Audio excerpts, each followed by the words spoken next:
കാറ്റിൻ്റെ ഈ പുതിയ എപ്പിസോഡിലേക്ക് ഏവർക്കും ഹൃദയപൂർവ്വമായ സ്വാഗതം.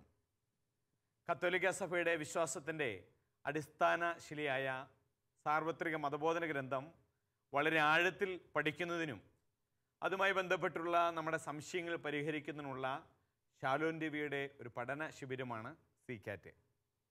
സി-കാറ്റിൻ്റെ കഴിഞ്ഞ എപ്പിസോഡുകൾ തീർച്ചയായും നിങ്ങളെല്ലാവരും ശ്രദ്ധിച്ചിട്ടുണ്ട് എന്ന് വിചാരിക്കുകയാണ്. ഒട്ടേറെ കത്തുകൾ ഇതുമായി ബന്ധപ്പെട്ട് നമുക്ക് ലഭിച്ചിട്ടുണ്ട്. അത് നമ്മൾ ഇന്നത്തെ ക്ലാസ്സുകളിൽ തുടർന്ന് ചർച്ചയ്ക്ക് എടുക്കുന്നതായിരിക്കും. ഈ വിഷയത്തിൽ പ്രത്യേകിച്ച് വിശ്വാസപരമായിട്ടുള്ള നമ്മുടെ സംശയങ്ങൾ പരിഹരിക്കുന്നതിനും കൂടുതൽ ഇതിനെപ്പറ്റി പഠിക്കുന്നതിനുള്ള ഒരു അവസരം സി-കാറ്റിലൂടെ നമുക്ക് ലഭിക്കുകയാണ്. സി-കാറ്റിൽ നമ്മൾ ഇന്ന് ചർച്ച ചെയ്യുന്ന പ്രധാനപ്പെട്ട വിഷയങ്ങൾ ഈശോയുടെ ഉയർപ്പുമായി ബന്ധപ്പെട്ടിട്ടുള്ളതാണ്. ഈ വിഷയം സമഗ്രമായി നമ്മളോട് സംസാരിക്കുന്നതിന് വേണ്ടി നമ്മോടൊപ്പം ഇന്ന് കൂടിയായിരിക്കുന്നത് നമുക്ക് ഏവർക്കും, പ്രത്യേകിച്ച് ഷാലോം പ്രേക്ഷകർക്ക് വളരെ സുപരിചിതനായ ബഹുമാനപ്പെട്ട ഡോക്ടർ പാംബ്ലാനി അച്ഛനാണ്. CBCI ദൈവശാസ്ത്ര കമ്മീഷൻ സെക്രട്ടറിയും ആൽഫ ഇൻസ്റ്റിറ്റ്യൂട്ടിൻ്റെ ഡയറക്ടറുമാണ് ബഹുമാനപ്പെട്ട പാംബ്ലാനി അച്ഛൻ. അച്ഛനെ വളരെ സ്നേഹപൂർവ്വം ഈ എപ്പിസോഡിലേക്ക് എല്ലാവരുടെയും പേരിൽ സ്വാഗതം ചെയ്യുന്നു.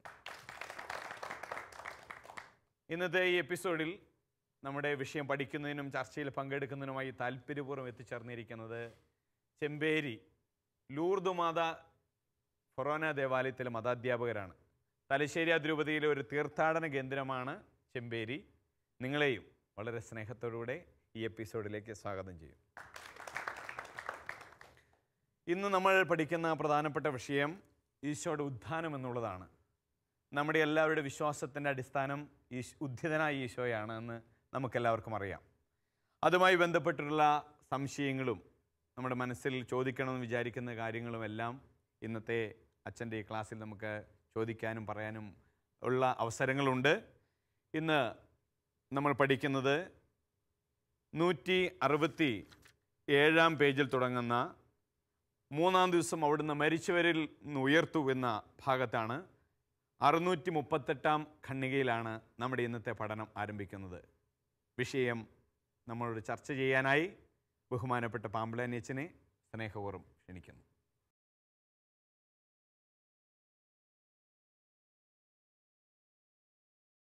മതാധ്യാപകരാണ് നിങ്ങൾ എന്നുള്ളതിനാൽ നിങ്ങൾക്ക് ഈ വിഷയത്തെക്കുറിച്ച് ഒരു ആമുഖത്തിൻ്റെ ആവശ്യം ഉണ്ട് എന്ന് ഞാൻ വിചാരിക്കുന്നില്ല, അല്ലേ?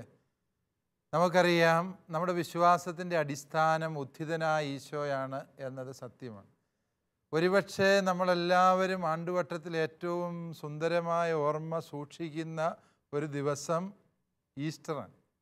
ഈശോ മതാധ്യാപകരെല്ലാം കൂടി ഒരു കല്ലറ ഉണ്ടാക്കി അതിനകത്ത് നിന്ന് ഈശോയെ ഉയർത്തിക്കൊണ്ടുവന്ന ചെമ്പേരിലൊക്കെ അങ്ങനെ ചെയ്യാറുണ്ടോ നിങ്ങൾ? അങ്ങനെ ചെയ്യാറുണ്ട്, അല്ലേ? ഈശോയുടെ ഉത്ഥാനം ഒരു അതിഭൗതിക സത്യമാണ്. അതായത് നമ്മുടെ ബുദ്ധിക്കൊക്കെ അതീതമായൊരു സത്യമാണ്. മരിച്ച ഒരാൾ നമ്മൾ ഒരിക്കലും കണ്ടിട്ടില്ല. നമ്മുടെ പ്രിയപ്പെട്ടവരൊക്കെ മരിച്ചാൽ കൊണ്ട് കുഴിമാടത്തിലടക്കം ഒരു കുറച്ച് ദിവസമൊക്കെ ഇരുന്ന് കരയും. പിന്നെ ആണ്ടുവട്ടത്തിൽ ഒരിക്കലൊന്ന് ഓർത്താലായി, പിന്നെ ആ വിഷയം അങ്ങ് വിട്ടു, അല്ലേ? മരിച്ചവരെക്കുറിച്ച് നമുക്കങ്ങനെ കാര്യമായ ചിന്തകളൊന്നും. പക്ഷേ ചരിത്രത്തിൽ ഈശോ മിശിഹായ്ക്ക് മാത്രം അവകാശപ്പെട്ടതാണ് അവൻ മരണത്തിൻ്റെ മേൽ വിജയം വരിച്ചു എന്നുള്ളത്. മറ്റൊരർത്ഥത്തിൽ പറഞ്ഞാൽ പാപം മൂലം മനുഷ്യകുലത്തിൻ്റെ മേൽ വന്നു പതിച്ച മരണം എന്ന ആ ഒരു ദുഃഖത്തെ എന്നേക്കുമായി എടുത്തു നീക്കാനാണ് ഈശോ വന്നത്. അല്പം കൂടി ലളിതമായി പറഞ്ഞാൽ ഈശോയുടെ മനുഷ്യാവതാരത്തിൻ്റെ ലക്ഷ്യം തന്നെ എന്തായിരുന്നു? ഈശോ മരണത്തെ തോൽപ്പിക്കുക എന്നുള്ളത്. പാപം മൂലം മരണം ലോകത്ത് രംഗപ്രവേശം ചെയ്തു. ആ മരണത്തെ ഇല്ലാതാക്കുക എന്നുള്ളതായിരുന്നു ഈശോയുടെ മനുഷ്യാവതാരത്തിൻ്റെ അടിസ്ഥാന ലക്ഷ്യം തന്നെ. അതുകൊണ്ട് ഈ ക്രിസ്തു സംഭവം ഒന്നാകെ ലക്ഷ്യം വയ്ക്കുന്നതും ക്രിസ്തു സംഭവം അതിൻ്റെ പൂർണ്ണതയെ തൊടുന്നതുമായ നിമിഷമാണ് ഉത്ഥാനത്തിൻ്റെ അവസരം. അതുകൊണ്ടാണ് പൗലോസ് അപ്പോസ്തലൻ പറയുക, ക്രിസ്തു ഉയർത്തില്ല എങ്കിൽ നിങ്ങളുടെ വിശ്വാസം വ്യർത്ഥമാണ്. ക്രിസ്തു ഉയർത്തില്ല എങ്കിൽ ഞങ്ങളുടെ പ്രസംഗവും വ്യർത്ഥമാണ്. പൗലോസ് അപ്പോസ്തലൻ അത്രയ്ക്ക് കൃത്യതയോടെ അത് സംസാരിക്കുന്നതിൻ്റെ കാരണം എന്താണ്? നമ്മുടെ വിശ്വാസം മുഴുവനും അടിസ്ഥാനമാക്കിയിരിക്കുന്നത് ഈശോയുടെ ഉത്ഥാനത്തിലാണ്. എന്താണ് ഉത്ഥാനം എന്ന് ചോദിച്ചാൽ അതിൻ്റെ ഒന്നാമത്തെ അർത്ഥം ഞാൻ പറഞ്ഞു.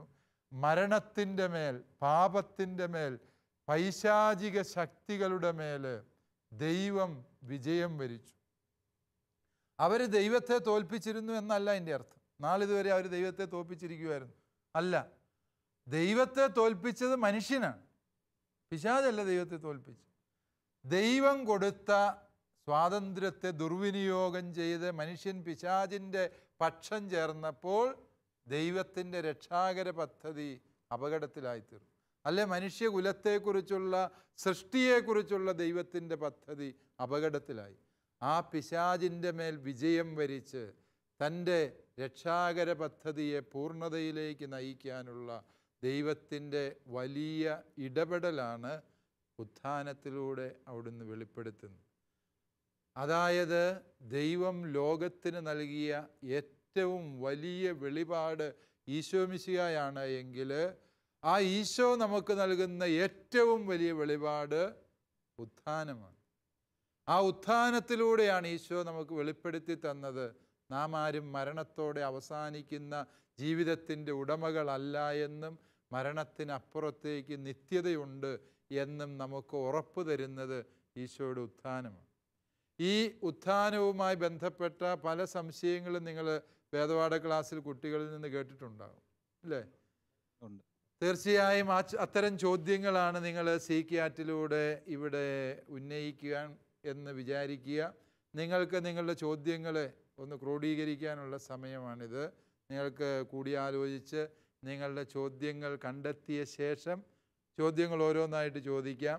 ഞാൻ ഉത്ഥാനത്തെക്കുറിച്ചുള്ള ഒരുപാട് വിശദാംശങ്ങൾ ഇപ്പോൾ പറയാത്തതിൻ്റെ കാരണം നിങ്ങളുടെ ചോദ്യങ്ങൾ അതുമായി ബന്ധപ്പെട്ടതാണ് എങ്കിൽ ഇപ്പോഴത് ആവർത്തനമായി തീരും, അല്ലേ? അതുകൊണ്ട് നമുക്കത് അവസാനത്തേക്ക് നീക്കി വയ്ക്കാം.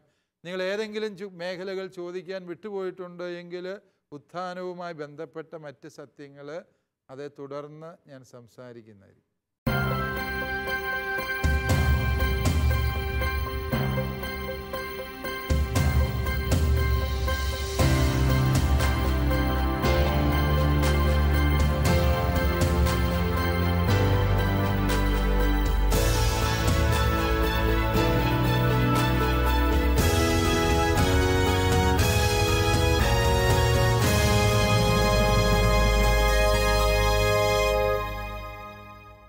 എല്ലാവരും നല്ല സീരിയസ് ആയ ചർച്ചയിലാണെന്ന് തോന്നുന്നു. നമ്മൾ ഉത്ഥാനത്തെക്കുറിച്ചുള്ള വിഷയമാണ് ഇന്ന് പഠിച്ചത്. പ്രത്യേകിച്ച് നമ്മുടെ സൺഡേ സ്കൂളിൽ കുട്ടികളൊക്കെ ചോദിക്കുന്നതും യുവജനങ്ങളൊക്കെ ചോദിക്കുന്നതുമായിട്ടുള്ള ഒട്ടേറെ സംശയങ്ങൾ ഈ വിഷയവുമായിട്ട് ബന്ധപ്പെട്ടിട്ടുണ്ടാവും, അല്ലേ? ഇന്ന് നമ്മുടെ ബഹുമാനപ്പെട്ട അച്ഛനോട് ഈ വിഷയവുമായി ബന്ധപ്പെട്ട് പ്രത്യേകിച്ചും വളരെ പ്രധാനപ്പെട്ട ചോദ്യങ്ങൾ, ചിലപ്പോൾ നമ്മുടെ മനസ്സിൽ ചിലപ്പോൾ അപ്രധാനമാണ്, അതും കൂടി ചോദിച്ചേക്കാം എന്നുണ്ടെങ്കിലും വളരെ പ്രധാനപ്പെട്ടതെന്ന് നമ്മുടെ മനസ്സിലുള്ളത് ആദ്യമായിട്ട് ചോദിക്കണം. നമ്മുടെ എപ്പിസോഡിന് സമയക്കുറവുണ്ട്, അതുകൊണ്ട് നമുക്ക് ചോദ്യങ്ങളിലേക്ക് പോകാം. നിങ്ങൾ റെഡിയാണല്ലോ? ഓക്കെ, നമുക്ക് അച്ഛനെ നമ്മുടെ ചോദ്യങ്ങളുടെ ഉത്തരങ്ങൾ നൽകുന്നതിന് വേണ്ടി സ്നേഹപൂർവ്വം ക്ഷണിക്കാം. ആരാണ് ആദ്യത്തെ ചോദ്യം? ടോമി സാറാണ്, നമ്മുടെ ലൂർദ് മാത സൺഡേ സ്കൂളിലെ മതാധ്യാപകൻ ടോമി സാർ. ടോമി സാർ ചോദിക്കൂ. അച്ഛാ, ഈശോ ഉദ്ധാനം ചെയ്തതിനു ശേഷം തനിക്ക് പരിചിതരായ ഒത്തിരിയേറെ പേർക്ക് പ്രത്യക്ഷപ്പെടുന്നുണ്ട്. പക്ഷേ അവർക്ക് ആർക്കും തന്നെ ഈശോയെ തിരിച്ചറിയാൻ സാധിച്ചിരുന്നില്ല. എന്തുകൊണ്ടാണ് അങ്ങനെ സംഭവിച്ചതെന്ന് അച്ഛനൊന്ന് വിശദീകരിക്കാമോ? ടോമി സാറിൻ്റെ ചോദ്യം ബൈബിൾ വായിക്കുന്ന ആർക്കും തോന്നാവുന്ന ഒരു ചോദ്യമാണ്, ഇല്ലേ? നിങ്ങൾക്ക് മറ്റുള്ളവർക്കും അങ്ങനെ തോന്നിയിട്ട് കാണും? ഓക്കെ. അതായത് മഗ്ദലന മറിയം ഈശോയെ കണ്ടിട്ട് തിരിച്ചറിഞ്ഞില്ല, അത് ഓട്ടക്കാരനാണെന്ന് വിചാരിച്ചു. അതുപോട്ടെ, കുറച്ച് നേരത്തേക്കുള്ള ഒരു യാത്ര ആയതുകൊണ്ടൊക്കെയാണെന്ന് പറഞ്ഞ് നമുക്ക് അതിനെ ന്യായീകരിക്കാം. എമ്മാവൂസിലേക്ക് പോയ അപ്പസ്തോലന്മാരാകട്ടെ രാവിലെ തൊട്ട് വൈകുന്നവരെ ഈശോയുടെ ഒപ്പം നടന്നു, ഈശോയോട് സംസാരിച്ചു, ഈശോയെക്കുറിച്ച് തന്നെ സംസാരിച്ചു. എന്നിട്ടും അവർക്ക് ഈശോയെ മനസ്സിലായില്ല എന്ന് പറയുമ്പോൾ ന്യായമായും ഈ സംശയത്തിന് പ്രസക്തിയുണ്ട്. തിബേരിയാസ് കടൽ തീരത്ത് നിൽക്കുമ്പോഴും ഈശോയെ മനസ്സിലാകുന്നില്ല. ശിഷ്യന്മാർ വിചാരിച്ചു മീൻ മേടിക്കാൻ വന്ന ഏതോ ചേട്ടനാണെന്ന് വിചാരിച്ചു, അല്ലേ? ആ രീതിയിലാണ് അവർ ഈശോയോട് പ്രതികരിക്കുന്നതും, ആ രീതിയിലാണ്. പക്ഷേ എന്താണ് ഈ അപരിചിതത്വത്തിൻ്റെ അർത്ഥം എന്ന് നമ്മൾ ഗൗരവമായി ചിന്തിക്കേണ്ട ഒരു വിഷയമാണ്. അതായത് ഉത്ഥാനം ചെയ്ത ഈശോയെ ആളുകൾക്ക് തിരിച്ചറിയാൻ പറ്റുന്നില്ല. അത് ഈ മരിച്ചവൻ തന്നെ അല്ല എഴുന്നേറ്റ് വന്നത്, സത്യമായും മരിച്ചവൻ തന്നെ എഴുന്നേറ്റേക്കുന്നത്.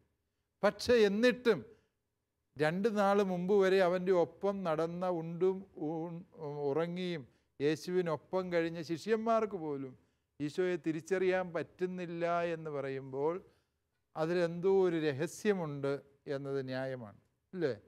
അതായത് മരണത്തിൽ നിന്ന് ഉയർപ്പിലേക്കുള്ള ദൂരം അത് സുവിശേഷകന്മാർ വളരെ അർത്ഥപൂർണമായി അവതരിപ്പിക്കുക. നമ്മൾ ഉത്ഥാനത്തെ മനസ്സിലാക്കേണ്ടതിൻ്റെ പ്രാധാന്യം കൂടി ആ ചോദ്യത്തിലുണ്ട്. അതായത് നമ്മളുടെ ഉത്ഥാന സങ്കല്പം എന്താ? ഒരു 10-36 മണിക്കൂർ നീണ്ട ഒരു ഉറക്കം ഈശോ അവിടെ കിടന്നു കിടന്നു. പിന്നെ അത് കഴിഞ്ഞ് ബോധം വന്നപ്പോൾ ഈശോ പൊടിയും തട്ടി ഇങ്ങനെ എഴുന്നേറ്റ് പോകുന്നു, അല്ലേ? അല്ലേ? അതായത് നമ്മൾ രാത്രി കിടക്കുമ്പോൾ എങ്ങനെയായിരുന്നു, രാവിലെ എഴുന്നേറ്റിങ് പോരുന്നു. അതുപോലെ ഈശോ ഉദ്ധാനം ചെയ്ത് അതുപോലെയാണ് നമ്മുടെ വിചാരം. ഈശോ ഇച്ചിരി കൂടെ നീണ്ട ഒരു ഉറക്കം ഉറങ്ങി, എന്നിട്ട് ക്ഷീണമൊക്കെ മാറി, ഇപ്പോൾ പടയാളികൾ തൊഴി ഇടിയുടെയൊക്കെ ക്ഷീണം മാറി കഴിഞ്ഞപ്പോൾ ഈശോ ഇങ്ങ് എഴുന്നേറ്റ് വന്നു. അതല്ല ഉത്ഥാനമെന്നാണ് സുവിശേഷകൻ പറയാൻ ശ്രമിക്കുക. മരിച്ചവൻ തന്നെയാണ് ഉയർത്തെഴുന്നേറ്റത്. പക്ഷേ മരിച്ചവനിൽ നിന്ന് ഉയർത്തവനിലേക്കുള്ള അകലം എന്ന് പറയുന്നത് മരണത്തിൽ നിന്ന് ജീവനിലേക്കുള്ള അകലമുണ്ട്. ഈ ഭൂമിയിൽ നിന്ന് സ്വർഗത്തിലേക്കുള്ള അകലമുണ്ട്. മനുഷ്യനിൽ നിന്ന് ദൈവത്തിലേക്കുള്ള അകലമുണ്ട്. ആ ഒരു വ്യത്യാസം ബോധ്യപ്പെടുത്താൻ വേണ്ടിയാണ് ഈ അപരിചിതത്വം. ഇനി മറ്റൊരർത്ഥം കൂടി അതിന് സുവിശേഷങ്ങൾ കൽപ്പിക്കുന്നുണ്ട്. എന്താണെന്ന് ചോദിച്ചാൽ, ഈശോയെ ആർക്കും തിരിച്ചറിയാൻ പറ്റുന്നില്ല. പക്ഷെ എങ്ങനെയാണ് അവനെ തിരിച്ചറിയുന്നത് എന്നുള്ളത് പ്രസക്തമാണ്. മഗ്ദലന മറിയം ഈശോയെ തിരിച്ചറിഞ്ഞ എപ്പോഴാണ്? നിങ്ങൾക്ക് ഊഹിച്ചാൽ മനസ്സിലാവും. ഈശോ അവളെ മറിയം എന്ന് വിളിച്ചു. ഈശോയുടെ സ്വരം കേട്ടപ്പോൾ അവൾക്ക് മനസ്സിലായി ഇത് ഈശോ ആണല്ലോ എന്ന് വിചാരിച്ചു, അല്ലേ? ഈശോ കാഴ്ചയുടെ വിഷയമല്ല, ഇനിമേൽ കേൾവിയുടെ വിഷയമാണ്, അല്ലേ? ഉത്ഥാനം ചെയ്ത ഈശോയെ അറിയാനുള്ള വഴി ദൈവസ്വരം അഥവാ ദൈവവചനമാണ് എന്നാണ് സുവിശേഷകൻ പറയുക. ഇനി എമ്മാവൂസിലേക്ക് പോയ അപ്പോസ്തലന്മാരെങ്ങനെ ഈശോയെ തിരിച്ചറിഞ്ഞത്? രാവ് വൈകുവോളം അവർ നടന്നതാണ്, സംസാരിച്ച് തർക്കിച്ചതാണ്. പക്ഷെ അവർക്കൊന്നും തിരിഞ്ഞില്ല. പക്ഷെ അവൻ അപ്പമെടുത്ത് വാഴ്ത്തി മുറിച്ചപ്പോൾ അവർക്ക് മനസ്സിലായി ഇത് കർത്താവാണ്. അപ്പോൾ ഉത്ഥാനം ചെയ്ത ഈശോയെ തിരിച്ചറിയാനുള്ള രണ്ടാമത്തെ വഴി ഏതാണ്? വിശുദ്ധ കുർബാന, കൂദാശകൾ. തിബേരിയാസ് കടൽ തീരത്തെ ശിഷ്യന്മാർ അവർ ഈശോയെ തിരിച്ചറിഞ്ഞില്ല. പക്ഷേ 153 മത്സ്യങ്ങൾ നിറഞ്ഞ വലിയ വല ഈശോയുടെ നിർദ്ദേശാനുസരണം അവർക്ക് ലഭിച്ചപ്പോൾ അവർ പറഞ്ഞു അത് സത്യമായും കർത്താവാണ്. ആ വല തിരുസഭയുടെ പ്രതീകമാണ്. അപ്പോൾ ആ അർത്ഥത്തിൽ ചിന്തിക്കുമ്പോൾ സുവിശേഷകൻ മറ്റൊരു രഹസ്യം കൂടി പറഞ്ഞു തരികയാണ്.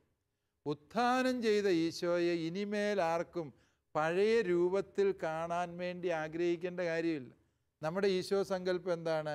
നമുക്കും ആഗ്രഹമുണ്ട് ഈശോ ഒന്ന് ഇങ്ങനെ പ്രത്യക്ഷപ്പെട്ടാൽ കൊള്ളായിരുന്നു, നല്ല വെളുത്ത ഉടുപ്പിട്ട് ഈ ചുവന്ന ഷാള്, അങ്ങനത്തെയാണ് ഈശോയുടെ. ഇങ്ങനെ ഈശോ നടക്കുക, 2 വിരലും പിടിച്ച് ഇങ്ങനെ ഈശോ ഇങ്ങനെ വരുമായിരുന്നെങ്കിൽ നമുക്കെല്ലാം വളരെ സന്തോഷമായിരുന്നു ഈശോയെ കാണാൻ. പക്ഷെ സുവിശേഷകന്മാർ പറയുന്നത് എന്താ? ഇനി അങ്ങനെയല്ല ഈശോ വരുന്നത്. ഈശോ വരുന്നത് തിരുവചനത്തിലൂടെ, വിശുദ്ധ കൂദാശയിലൂടെ, തിരുസഭയിലൂടെയാണ് ഈശോ നമ്മെ സന്ദർശിക്കുന്നത് എന്ന സത്യം വെളിപ്പെടുത്താൻ കൂടിയാണ് അവിടുന്ന് ഈ അപരിചിതനായി അവർക്ക് മുൻപിൽ പ്രത്യക്ഷപ്പെട്ടത്. അങ്ങനെയാണെങ്കിൽ ഒരു കാര്യം എന്നോട് കൂട്ടിച്ചേർത്ത് ചോദിക്കട്ടെ. അച്ഛൻ പറഞ്ഞു കേൾവിയുടെ വിഷയമാണെന്ന്. അപ്പോൾ തോമസ് ലീഗായിക്ക് ഈശോ പ്രത്യക്ഷപ്പെട്ടപ്പോൾ തോമസ് ലീഗായോട് ഈശോ പറയുന്നുണ്ട്, നിൻ്റെ വിരൽ ഇവിടെ കൊണ്ടുവരിക, എൻ്റെ മുറിപ്പാടിൽ വിരലിടുക, എൻ്റെ കൈകളിലെ മുറിവുകൾ കാണുക എന്നൊക്കെ പറയുന്നുണ്ട്. അപ്പോൾ അതൊരു കാഴ്ചയുടെ ഒരർത്ഥത്തിലല്ലേ? യെസ്, കണ്ടാലേ വിശ്വസിക്കുകയുള്ളൂ എന്ന തോമസ് ലീഗായുടെ പിടിവാശിയാണ് ഈശോ തിരുത്തുന്നത്. ഈശോ എന്നിട്ട് തോമസിനോട് പറഞ്ഞത് എന്താ? തോമസേ, നീ എന്നെ കണ്ടതുകൊണ്ട് വിശ്വസിച്ചു, എന്നാൽ കാണാതെ വിശ്വസിക്കുന്നു. കാണാതെ വിശ്വസിക്കണമെന്ന് തന്നെ ഈശോ ഉദ്ദേശിക്കുന്നു അവിടെയും, അല്ലേ? തോമാസ് ലീഗ പോയി വിരലിട്ടോ എന്ന് ചോദിച്ചാൽ ഇട്ടില്ല. തോമസിന് ഈശോയുടെ ദർശനം തന്നെ മതിയായിരുന്നു. അതായത് തോമാസ് ലീഗായോടും ഈശോ ആവശ്യപ്പെടുന്നത്, ഇനിമേൽ നമ്മൾ പിടിവാശി പിടിക്കരുത്. ഈശോയൊന്ന് കണ്ടാൽ കൊള്ളാം, താടിയും മീശയും നീട്ടിയ വെള്ള ഉടുപ്പിട്ട് അങ്ങനെ ഒരു ഈശോയെ കണ്ടാൽ കൊള്ളാം എന്ന് നമുക്കെല്ലാവർക്കും ആഗ്രഹമുണ്ട്. പക്ഷേ ഈശോ പറഞ്ഞു തരികയാണ്, ഇനിമേൽ എന്നെ അന്വേഷിക്കേണ്ടത് ഈ വേഷവിധാനങ്ങളിലോ താടി മീശകളിലോ അല്ല. ഇനിമേൽ എന്നെ അന്വേഷിക്കേണ്ടത് എവിടെയാണ്? ദൈവവചനത്തിൽ, പരിശുദ്ധ കൂദാശകളിൽ, തിരുസഭയിൽ അന്വേഷിക്കും. അപ്പോൾ നിങ്ങൾക്ക് കണ്ടെത്താൻ പറ്റും എന്നാണ് വ്യക്തമായി ഈശോ തോമാസ് ലീഗായോടും പറയും. വളരെ കൃത്യമായി നമുക്ക് മനസ്സിലായി. കാഴ്ചയിൽ നിന്നും കേൾവിയിലേക്ക് നമ്മുടെ വിശ്വാസം വളരേണ്ടിയിരിക്കുന്നു. ആരാണ് ഇനി ചോദ്യം ചോദിക്കുന്നത്? ഷൈബി സാറാണ് ചോദിക്കുന്നത്. സാറ് ചോദിക്കും. അച്ഛാ, നമ്മൾ ബൈബിളിൽ കാണുന്നുണ്ട്, ഞാൻ ഭൂമിയിൽ നിന്ന് ഉയർത്തപ്പെടുമ്പോൾ എല്ലാ മനുഷ്യരും എന്നിലേക്ക് ആകർഷിക്കുമെന്ന് ഈശോ പറഞ്ഞതായിട്ട്. അതുകൊണ്ട് എന്താണ് അർത്ഥമാക്കുന്നത്? അതുപോലെ തന്നെ 2000 വർഷങ്ങളാകാൻ പോവുകയാണ് ഈശോ ഉയർത്തെഴുന്നേറ്റിട്ട്. പക്ഷേ വളരെ കുറച്ച് ആളുകൾ മാത്രമേ ഈശോയെ ഇപ്പോഴും അറിഞ്ഞിട്ടുള്ളൂ നമ്മൾ മനസ്സിലാക്കുന്നു. ഇതെന്താണ് അങ്ങനെ സംഭവിക്കാനുള്ള കാരണം? യെസ്, ഷൈബി സാറിൻ്റെ സംശയം വളരെ ന്യായമാണ്. ഈശോ ഭൂമിയിൽ നിന്ന് ഉയർത്തപ്പെടുമ്പോൾ അത് യോഹന്നാൻ്റെ സുവിശേഷത്തിലെ ഒരു പ്രധാനപ്പെട്ട പ്രതീകമാണ്. 3:14 നിന്നാണ് ചോദ്യം. അതായത് ഞാൻ ഭൂമിയിൽ നിന്ന് ഉയർത്തപ്പെടുമ്പോൾ അതെന്താണ് അതിൻ്റെ അർത്ഥം എന്ന് പറഞ്ഞാൽ, ഈശോ മഹത്വപ്പെടുക, ഉയർത്തപ്പെടുക എന്നൊക്കെ പറയുമ്പോൾ യോഹന്നാൻ ഉദ്ദേശിക്കുന്നത് ഈശോയുടെ കുരിശ് മരണത്തെയാണ്. കുരിശിൽ താൻ ഉയർത്തപ്പെടുമ്പോൾ യോഹന്നാൻ്റെ സുവിശേഷത്തിൽ ഈശോയുടെ സിംഹാസനം കുരിശാണ്. ഈശോയുടെ കിരീടധാരണം, സിംഹാസനാരോഹണം സംഭവിക്കുന്നത് കുരിശേലാണ്. കുരിശേലാണ് അവിടുന്ന് തൻ്റെ രാജ്യത്വം വെളിപ്പെടുത്തുന്നത്. അതുകൊണ്ടാണ് കുരിശിൻ്റെ മുകളിൽ യൂതന്മാരുടെ രാജാവ് എന്ന ബോർഡ് വയ്ക്കുന്നത് പോലും ആ അർത്ഥത്തിലാണ്. അപ്പോൾ യോഹന്നാൻ്റെ സുവിശേഷത്തിൽ എല്ലാ മനുഷ്യരെയും എന്നിലേക്ക് ആകർഷിക്കും എന്ന് പറയുന്നത് ഈശോയുടെ കുരിശ് മരണത്തെയാണ് എന്ന സത്യത്തെ നാം മനസ്സിലാക്കുക. ഇനി രണ്ടാം ഭാഗം ചോദ്യത്തിൻ്റെ, എന്തുകൊണ്ടാണ് ഈശോ ഇങ്ങനെ പറഞ്ഞിട്ടും ഒരുപാട് പേരെ ഒന്നും ഈശോയ്ക്ക് ആകർഷിക്കാൻ പറ്റുന്നില്ല? കുറേ ആളുകൾ ഇപ്പോഴും ഈശോയെ അറിയാത്തവരായി, അല്ലെ അറിഞ്ഞാൽ തന്നെ ഈശോ എന്ന് കേൾക്കുമ്പോഴേ കലി കയറുന്ന മനുഷ്യരുണ്ട്, അല്ലേ? ഈശോയുടെ പേര് കേട്ടാൽ കലാപത്തിനിറങ്ങുന്നവർ ഉണ്ട്, നമ്മുടെ നാട്ടിലുണ്ടാകും, പല സ്ഥലങ്ങളിലുണ്ടാകും. ക്രിസ്ത്യാനിയാണ് എന്നതിൻ്റെ പേരിൽ കൊല്ലപ്പെടുന്ന എത്രയോ മനുഷ്യരുടെ കഥകൾ നമ്മൾ മാധ്യമങ്ങളിലൂടെ കേൾക്കുന്നു. അതുകൊണ്ട് എല്ലാ മനുഷ്യരെയും ഈശോയിലേക്ക് ആകർഷിക്കാൻ ഇതുവരെയും സാധിച്ചില്ല എന്നുള്ള സംശയം ന്യായമാണ്. വാസ്തവത്തിൽ ഇത് നമ്മൾ ഗൗരവത്തിലെടുക്കേണ്ട ഒരു വിഷയം തന്നെ. എന്തുകൊണ്ട് ഈശോയുടെ ഈ വാഗ്ദാനം പൂർത്തിയായില്ല എന്ന് ചോദിച്ചാൽ, ഈശോ ഉദ്ദേശിച്ചത് ഇതാണ്: തൻ്റെ കുരിശുമരണത്തിലൂടെ കൈവരുന്ന രക്ഷയുടെ വരപ്രസാദം അവിടുന്ന് എല്ലാ മനുഷ്യർക്കും സംലഭ്യമാക്കുന്നു, ഒരാളെ ഒഴിവാക്കിയിട്ടില്ല. അതാണ് ഈശോ ഉദ്ദേശിക്കുക. ഇനി ആ രക്ഷ അനുഭവിക്കണമോ വേണ്ടയോ എന്നുള്ളത് ഓരോ വ്യക്തിയും സ്വയമേവ എടുക്കേണ്ട തീരുമാനമാണ്, അല്ലേ? ഇപ്പോൾ ഇവിടെ നല്ല വെളിച്ചമുണ്ട്. ഈ വെളിച്ചം അനുഭവിക്കണോ വേണ്ടയോ എന്ന് നിങ്ങൾക്ക് തീരുമാനിക്കാം. നിങ്ങൾക്ക് കണ്ണടച്ചിരിക്കാം, ഇവിടെ കിടന്നുറങ്ങാം, എന്നിട്ട് പറയും ഇവിടെയെങ്കിലും ഒരു വെളിച്ചവും ഇല്ലെന്ന് പറയും, അല്ലേ? അല്ലെ കണ്ണ് മൂടിക്കെട്ടി വെച്ചിട്ടിരിക്കും, എന്നിട്ട് പറയും വെളിച്ചമേ ഇല്ല. വാസ്തവത്തിൽ സൂര്യൻ ഉദിച്ചു നിന്ന വെളിച്ചം പോലെ ദൈവപിതാവ് നമുക്ക് വേണ്ടി തന്ന ഏറ്റവും വലിയ അനുഗ്രഹമാണ് ഈശോയുടെ കുരിശുമരണം. അതിലൂടെ മനുഷ്യകുലത്തിന് പറുദീസായിൽ എന്തെല്ലാം നഷ്ടമായോ അതെല്ലാം അവന് തിരികെ ലഭിച്ചു. ഈശോ താൻ കുരിശിൽ ഉയർത്തപ്പെടുമ്പോൾ, അല്ലെങ്കിൽ താൻ മഹത്വത്തിലെത്തുമ്പോൾ എല്ലാ മനുഷ്യരെയും എന്നിലേക്ക് ആകർഷിക്കും എന്ന് പറഞ്ഞാൽ, മനുഷ്യപ്രകൃതിക്ക് പാപം മൂലം എന്തെല്ലാം നഷ്ടപ്പെട്ടോ, മനുഷ്യൻ്റെ മഹത്വം അവൻ എങ്ങനെ നഷ്ടമായോ അത് അവന് വീണ്ടെടുത്ത് നൽകപ്പെട്ട് കഴിഞ്ഞു എന്നാണ് ഈശോ ഉദ്ദേശിച്ചത്. ഷെബി സാർ, അത് മനസ്സിലായി അല്ലേ? തീർച്ചയായും. ഇനി ആരാണ് ചോദിക്കുന്നത്? ഡെയ്സി ടീച്ചർ ചോദിക്കൂ. ടീച്ചർ. അച്ഛാ, ഒന്നാമത്തെ ചോദ്യമായിട്ട് ബന്ധപ്പെട്ട് തന്നെയാണ് എൻ്റെ ചോദ്യവും. അല്പം കൂടെ വിശദീകരണം കിട്ടിയാൽ കൊള്ളാമെന്നുണ്ട്. അതായത് ഈശോ ഉയർത്തെഴുന്നേറ്റതിന് ശേഷം തോട്ടക്കാരൻ്റെ രൂപത്തിലും മറ്റു രൂപത്തിലുമൊക്കെ പലതവണ ശിഷ്യന്മാർക്ക് പ്രത്യക്ഷപ്പെട്ടതായിട്ട് നാം ബൈബിളിൽ വായിക്കുന്നുണ്ട്.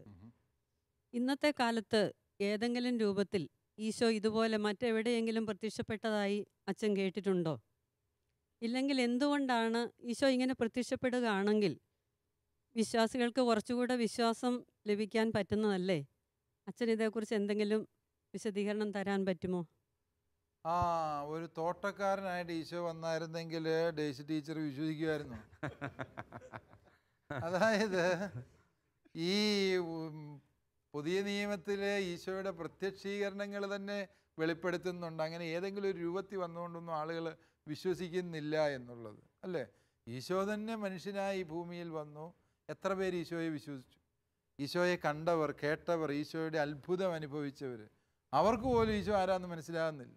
അതുകൊണ്ട് സുവിശേഷങ്ങൾ നമുക്ക് വ്യക്തതയോടെ പറഞ്ഞു തരുന്നൊരു സത്യമാണ്, അങ്ങനെ എന്നതെങ്കിലും ഒരു തെളിവ് കണ്ടിട്ടുള്ള വിശ്വാസത്തെ അല്ല ദൈവം ആഗ്രഹിക്കുക. മറിച്ച് എല്ലാ മനുഷ്യരെയും ആകർഷിക്കുന്ന ദൈവത്തിൻ്റെ സ്നേഹവലയത്തിൽ ആയിരിക്കുക എന്നുള്ളതാണ് വിശ്വാസം. ടീച്ചറിൻ്റെ ഈ ചോദ്യത്തെ അല്പം കൂടി വിശാലമായ അർത്ഥത്തിൽ നമ്മൾ എടുത്തു കഴിഞ്ഞാൽ, ഈശോ പല രൂപത്തിൽ നമ്മുടെ അടുത്ത് വരുന്നുണ്ട് ഇല്ലേ? ആലോചിച്ചാൽ നമുക്ക് മനസ്സിലാകും. സാധുക്കളായി, പാവപ്പെട്ടവനായി, നമ്മുടെ സഹായം ചോദിച്ചു വരുന്ന ഒരു വ്യക്തിയായി നമ്മുടെ മുമ്പിൽ വരുന്നത് ഈശോയാണ് അല്ലേ? പഴയ കഥയിൽ നിങ്ങൾക്കറിയാം, ചെരുപ്പ് കുത്തിയായിട്ട് ഈശോ വരുന്ന കഥകൾ നമ്മൾ കേട്ടിട്ടുണ്ട്. അല്ല എങ്കിൽ പുതപ്പ് ഇല്ലാതെ ഒരു കൊച്ചും തള്ളയുമായിട്ട് വന്ന കഥ നമ്മൾ കേട്ടിട്ടുള്ളതാണ്. ടോൾസ്റ്റോയുടെയും അതുപോലെ തന്നെ വിഖ്യാത എഴുത്തുകാരുടെയും എത്രയോ കഥകൾ സമാനമായി നമ്മൾ കേട്ടിട്ടുണ്ട്. ഈശോ ഏതെങ്കിലും രൂപത്തിൽ വരുമോ എന്ന് ചോദിച്ചാൽ മത്തായി സുവിശേഷം 25-ാം അധ്യായം 31 മുതലുള്ള വാക്യങ്ങളിൽ പറഞ്ഞു ഈശോ വരുന്ന രൂപങ്ങൾ ഏതൊക്കെയാണ്. വിശക്കുന്നവനായി, ദാഹിക്കുന്നവനായി, നഗ്നനായി, രോഗിയായി, പരദേശവാസിയായി, കാരാഗൃഹത്തെ വാസിയായി അവൻ നമ്മെ തേടി വരുന്നു എന്ന് പറയുമ്പോൾ അതൊരു പക്ഷേ ഈ തോട്ടക്കാരനായി വന്ന ക്രിസ്തുവിൻ്റെ മറ്റ് രൂപങ്ങളായിട്ട് അതിനെ മനസ്സിലാക്കേണ്ടി വരും. ആ അർത്ഥത്തിൽ നമുക്കതിനെ തിരിച്ചറിയാൻ സാധിക്കും. ഈശോ നമ്മെ തേടി വരുന്നത് ഇപ്പോൾ വേദനിക്കുന്ന മനുഷ്യൻ്റെ രൂപത്തിൽ നമ്മുടെ മുമ്പിൽ വരുന്നത് ക്രിസ്തു തന്നെയാണ് എന്ന സത്യം നമുക്ക് തിരിച്ചറിയാം. അതുപോലെ തന്നെ ഈ ബൈബിളിൽ തോട്ടക്കാരൻ ആയിട്ട് ഈശോ വന്നതിൻ്റെ അർത്ഥം എന്ത് എന്ന് ചോദിക്കുന്നത്, അതേക്കുറിച്ച് ചിന്തിക്കുന്നവരുണ്ട്. ഗാർഡനർ സ്മിത്തിനെ പോലെയുള്ള വലിയ യോഹന്നാൻ്റെ വ്യാഖ്യാതാക്കൾ പറയുന്നത് പണ്ടൊരു തോട്ടക്കാരൻ ഉണ്ടാക്കിയതാണ് ഈ മുഴുവൻ പ്രശ്നവും. ഏതാ തോട്ടക്കാരൻ? ആദം. അവൻ ഈ പറുദീസായിലെ ഏതേൻ തോട്ടത്തിൽ ഇരുന്നുകൊണ്ട് ഒപ്പിച്ച പണിയാണ് ഇത് മുഴുവൻ. അവനാണ് നമ്മളെ ഇത്രയും വിഷമത്തിലെത്തിയത്. ആ തോട്ടക്കാരൻ ഉണ്ടാക്കിയ പ്രശ്നം തീർക്കാൻ വന്നവൻ മറ്റൊരു തോട്ടക്കാരനായി പ്രത്യക്ഷപ്പെടേണ്ടതുണ്ടായിരുന്നു. അതായത് ഈശോ ഉദ്ധാനം ചെയ്ത കല്ലറയുള്ള ആ തോട്ടത്തെ പറുദീസായിലെ തോട്ടവുമായി ബന്ധിപ്പിക്കുന്ന, അതായത് ഉത്ഥാനത്തിലൂടെ കൈവന്ന രക്ഷ പറുദീസായിലെ ഏതേൻ തോട്ടത്തിലെ രക്ഷ തന്നെയാണ് എന്ന് ബോധ്യപ്പെടുത്താനാണ് അവിടെ തോട്ടക്കാരനായി ഈശോ വന്നത് എന്ന ഒരു വ്യാഖ്യാനം കൂടി അതിനോട് ചേർത്ത് വായിക്കാവുന്ന. നമ്മുടെ ഇന്നത്തെ എപ്പിസോഡിൻ്റെ സമയം ഏറെക്കുറെ പൂർത്തിയായിരിക്കുകയാണ്. നമ്മുടെ ഒട്ടേറെ സംശയങ്ങൾ ഈ വിഷയവുമായി ബന്ധപ്പെട്ടിട്ടുണ്ട്. പഠന ക്ലാസ്സുകളിൽ, പ്രത്യേകിച്ചും സൺഡേ സ്കൂളുകളിൽ നമ്മൾ കൈകാര്യം ചെയ്യുന്ന വിഷയമാണ് ഈശോയുടെ ഉദ്ധാനം, നമ്മുടെ ഉദ്ധാനം. കുട്ടികൾ ചോദിക്കുന്നതാണ്. ഇന്നത്തെ ഈ ക്ലാസ് തീർച്ചയായും നമുക്കെല്ലാവർക്കും വളരെ ഉപകാരപ്രദമായിരുന്നു എന്ന് വിചാരിക്കുകയാണ്. അങ്ങനെയല്ലേ? ഓക്കെ. നമ്മുടെ സൺഡേ സ്കൂളിൽ കൂടുതൽ ലൈവ് ആകാൻ വേണ്ടി ഇത് കാരണമാകും, കൂടി പഠിക്കാൻ നമുക്ക് കാരണമായി തീരുകയും ചെയ്യും. ഇന്നത്തെ CCAT ഈ എപ്പിസോഡിൽ നമ്മുടെ സംശയങ്ങൾ പരിഹരിക്കുകയും ഈ വിഷയത്തെക്കുറിച്ച് നമുക്കെല്ലാവർക്കും ഗ്രഹിക്കാൻ തക്കവണ്ണം പറയുകയും ചെയ്ത് നമ്മളെ ഇന്ന് വളരെയധികം അനുഗ്രഹിച്ച ഏറ്റവും ബഹുമാനപ്പെട്ട പാമ്പ്ലാനി അച്ഛന് CCAT എല്ലാ പ്രേക്ഷകരുടെയും പേരിലുള്ള നന്ദി ഹൃദയപൂർവ്വം അറിയിക്കുന്നു. നിങ്ങൾക്കും വളരെ ഗൗരവത്തോടെയും അതേസമയം തന്നെ വളരെ പ്രാക്ടിക്കലായിട്ടുള്ള ചോദ്യങ്ങളാണ് നിങ്ങളെല്ലാവരും ചോദിച്ചത്. നിങ്ങൾക്കും ഹൃദയപൂർവ്വം നന്ദി അറിയിക്കുന്നു. ഇനിയും ഒട്ടേറെ സംശയങ്ങൾ നമുക്ക് ചോദിക്കാനുണ്ട്. മറ്റൊരു എപ്പിസോഡിൽ ഈ വിഷയവുമായി നമ്മൾ വീണ്ടും കണ്ടുമുട്ടും. അതുവരെയും പ്രാർത്ഥനാപൂർവ്വം നമുക്ക് കാത്തിരിക്കാം. നന്ദി.